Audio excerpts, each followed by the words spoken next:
Et si je vous disais qu'un seul homme, à la fois discret et déterminé, a changé à jamais le visage du soccer à Montréal, tout en laissant son empreinte en Europe?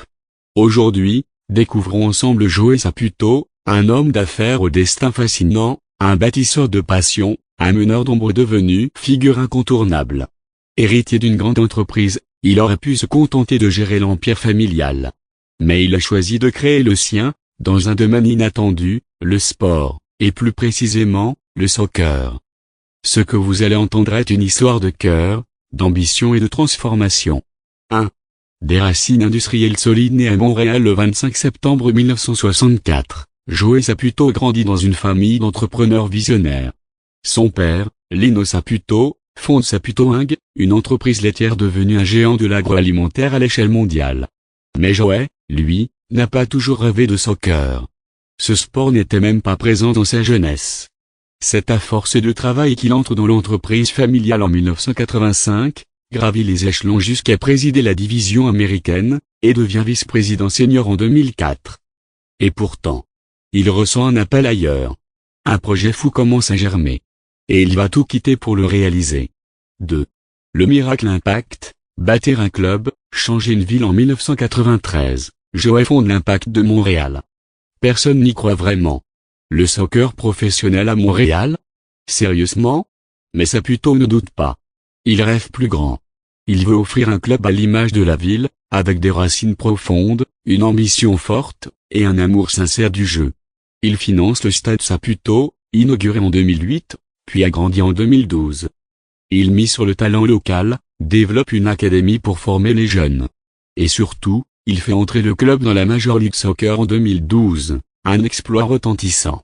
L'Impact devient le CF Montréal, et en 2015, il fait l'impossible, atteindre la finale de la Ligue des Champions de la CONCACAF. Joey n'a pas seulement créé un club. Il a changé la culture sportive de Montréal. 3. L'aventure européenne, Bologne, la passion italienne. Mais Joey ne s'arrête pas là. En 2014, il fait une annonce surprise, il rachète le Bologna FC 1909, en Italie. Oui, le mythique club de Serie A. Avec courage et vision, il restructure l'équipe, relance les ambitions, et offre aux tifosi une nouvelle ère. En quelques saisons, Bologne retrouve sa stabilité en première division. Joey, ce Montréalais, est maintenant respecté dans un des championnats les plus prestigieux du monde. 4. Un leader stratégique et discret dans l'ombre des projecteurs, Joey Saputo agit. Il siège au conseil d'administration de la MLS, il dirige l'expansion de son club, il investit dans l'éducation sportive. Il veille à l'avenir du soccer québécois avec son académie, sa pré-académie, et des installations modernes. Chaque décision qu'il prend est dictée par une vision à long terme. Il ne court pas après la gloire. Il construit. 5. Un homme de cœur et de communauté. Ce qui force l'admiration, c'est que Joey ne se limite jamais aux affaires. Il donne. Il soutient. Sa fondation Impact de Montréal offre l'accès au sport aux jeunes défavorisés. Il lutte contre le cancer de la prostate avec Procure.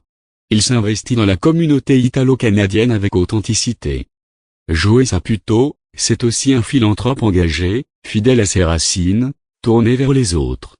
Conclusion, Joey Saputo, l'art de bâtir l'impossible. Quand on parle de Joey Saputo, on parle d'un homme visionnaire, tenace, profondément humain. Il n'a pas seulement hérité d'un empire, il en a bâti un autre, à sa manière, avec passion, foi et conviction. Il a hissé Montréal sur la carte du soccer international. Il a conquis l'Italie. Et surtout, il a prouvé qu'avec de la vision et du cœur, on peut transformer une idée en réalité historique. Joey Saputo n'est pas qu'un homme d'affaires. C'est un artisan du changement, un créateur de culture, un pionnier du sport. Et son histoire ne fait peut-être que commencer.